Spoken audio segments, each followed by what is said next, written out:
नमस्कार दोस्तों, स्वागत है आपका एक नए वीडियो में। तो मामला है उत्तर प्रदेश के बहराइच का। अभी 9 दिन माता के जो त्यौहार है, उत्सव है, नवरात्रि, वह सबने धूमधाम से मनाया। तो रविवार के दिन उत्तर प्रदेश के बहराइच ज़िले में महाराजगंज से एक विसर्जन यात्रा निकल रही थी। जैसा कि आप सबको पता है, 9 दिन नवरात्रि का पर्व चलता है। फिर उसके बाद माता को बड़ी ही धूमधाम से भव्य तरीके से नाचते गाते बजाते हुए माता को विसर्जित किया जाता है। तो ये जो शोभा यात्रा है विसर्जन की, ये निकल रही थी महाराजगंज में। जैसे ही ये यात्रा पहुंचती है एक अब्दुल हमीद नामक एक मुस्लिम परिवार के घर के आगे से, तो यहाँ पर बवाल शुरू हो गया। बवाल किस बात को लेकर हुआ कि उस व्यक्ति ने जो शोभा यात्रा में गाने गाए जा रहे थे उसका विरोध किया। इस विरोध को लेकर वहाँ पर पहले कहासुनी हुई।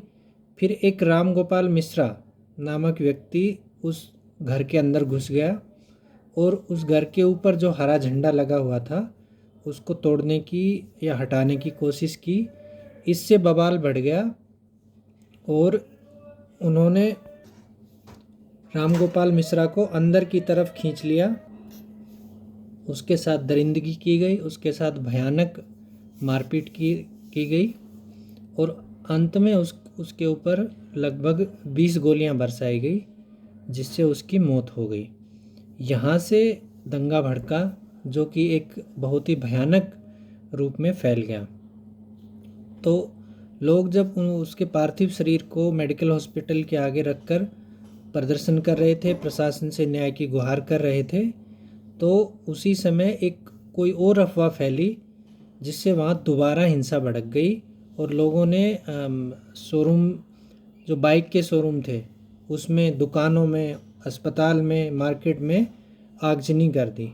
इस तरह से वहाँ पर दंगा फैला और स्थिति एक तरह से नियंत्रण से बाहर हुई।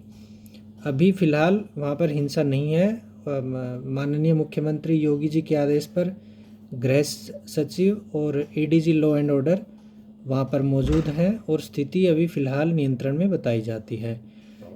इस पूरे मामले में जो वहाँ की एसपी हैं वृंदा शुक्ला, उनका नाम बहुत प्रमुखता से लिया जा रहा है, क्योंकि उन्होंने इस पूरे मामले को सेंसिटिव तरीके से हैंडल किया और वो खुद एक जो रक्षा जैकेट है वो पहनकर दंगाइयों के बीच में गई। उन्होंने खुद मोर्चा संभाला और पुलिस बलों को भी निर्देश दिए।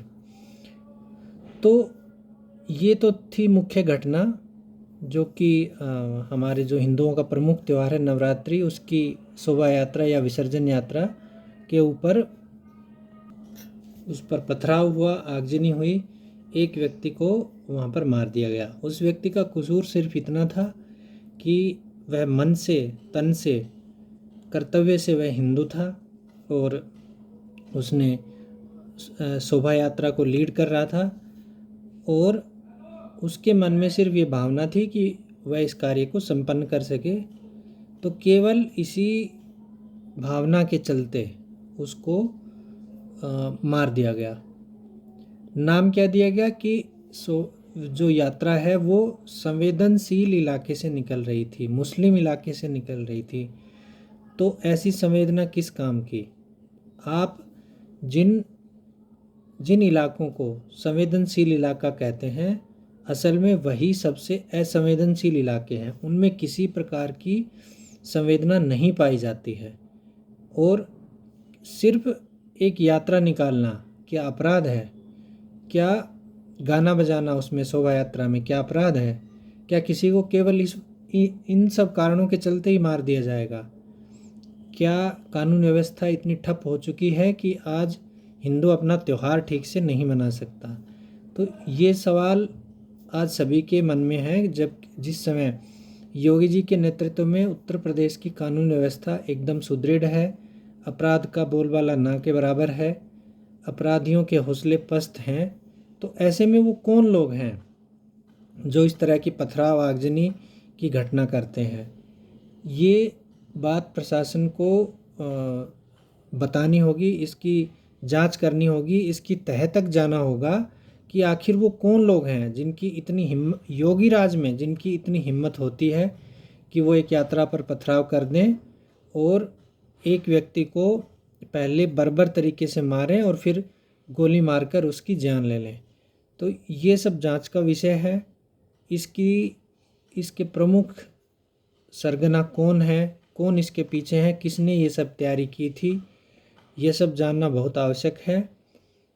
क्योंकि अगर देश में 80% होते हुए भी हिंदू अपनी यात्रा, शोभा यात्रा नहीं निकाल सकता, तो यह फिर किस देश में अपनी यात्रा निकाल पाएगा। अभी जहाँ पर मुस्लिम समुदाय 5%, 10%, 15% है, उन इलाकों से आप शोभा यात्रा नहीं निकाल सकते। तो जहाँ पर 30% है, 35% है, वहाँ क्या होगा फिर। तो ये हम सब के लिए सोचने का विषय है कि आखिर ये कौन सी मानसिकता है कि जो पत्थरबाजी करने पर, दंगे करने पर इनको विवश करती है और हिंदू अपना त्यौहार ठीक से नहीं मना पाता।